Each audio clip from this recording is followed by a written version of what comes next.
ఏపీకి 900 కోట్ల రూపాయల కరువు సాయాన్ని కేంద్రం ప్రకటించింది.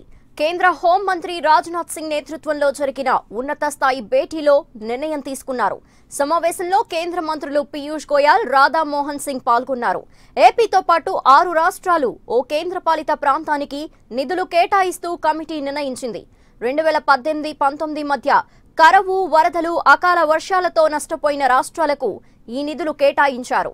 హిమాచల్ ప్రదేశ్ కి 317 కోట్లు, యూపీకి 191 కోట్లు, గుజరాత్ కి 127.60 కోట్లు, కర్ణాటకకు 949.49 కోట్లు, మహారాష్ట్రకు 4714 కోట్ల రూపాయలను కేంద్రం ప్రకటించింది.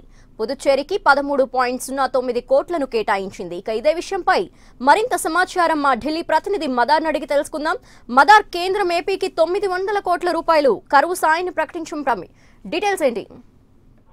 లక్ష్మి, ఈ రోజు కేంద్ర హోంశాఖ మంత్రి రాజ్నాథ్ నేతృత్వంలో ఉన్నత స్థాయి స్టాండింగ్ కమిటీ సమావేశం కూడా జరిగింది. ఈ సమావేశంలో కీలకంగా ఇటు కరువు, అలాగే వర్షపాత పరిస్థితులు కావచ్చు, అధిక వర్షపాతం నమోదైనటువంటి రాష్ట్రాల వల్ల కరువు పరిస్థితి ఏర్పడిందో ఆయా రాష్ట్రాలకు కరువు సహాయాన్ని ఈ రోజు విడుదల చేస్తూ ఆ స్టాండింగ్ కమిటీ సమావేశంలో కీలకంగా నిర్ణయం తీసుకున్నారు. మొత్తంగా 6 రాష్ట్రాలు ఒక కేంద్ర పాలిత ప్రాంతానికి కలిపి 7,214 కోట్లు విడుదల చేస్తున్నట్లుగా కూడా అధికారికంగా ప్రకటించారు. దీనిలో భాగంగానే ఆంధ్రప్రదేశ్ రాష్ట్రానికి 900 కోట్లు ప్రకటిస్తూ కొద్దిసేపటి క్రితమే ఈ ప్రకటన అనేది కూడా చేశారు.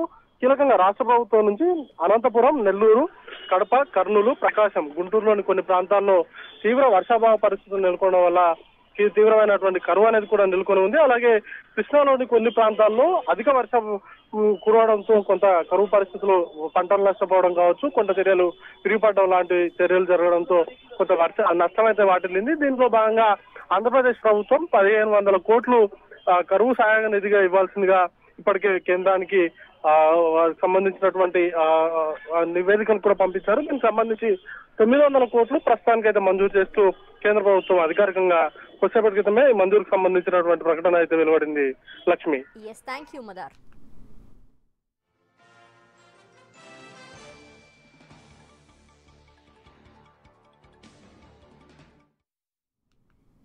ఏపీకి 900 కోట్ల రూపాయల కరువు సాయాన్ని కేంద్రం ప్రకటించింది. కేంద్ర హోం మంత్రి రాజ్నాథ్ సింగ్ నేతృత్వంలో జరిగిన ఉన్నత స్థాయి భేటీలో నిర్ణయం తీసుకున్నారు. సమావేశంలో కేంద్ర మంత్రులు పీయూష్ గోయల్, రాధా మోహన్ సింగ్ పాల్గొన్నారు.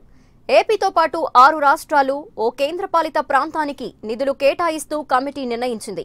2018-19 మధ్య కరువు, వరదలు, అకాల వర్షాలతో నష్టపోయిన రాష్ట్రాలకు ఈ నిధులు కేటాయించారు. హిమాచల్ ప్రదేశ్ కి 317 కోట్లు, యూపీకి 191 కోట్లు, గుజరాత్ కి 127.60 కోట్లు, కర్ణాటకకు 949.49 కోట్లు, మహారాష్ట్రకు 4714 కోట్ల రూపాయలను కేంద్రం ప్రకటించింది. పుదుచ్చేరికి 13.09 కోట్లను కేటాయించింది.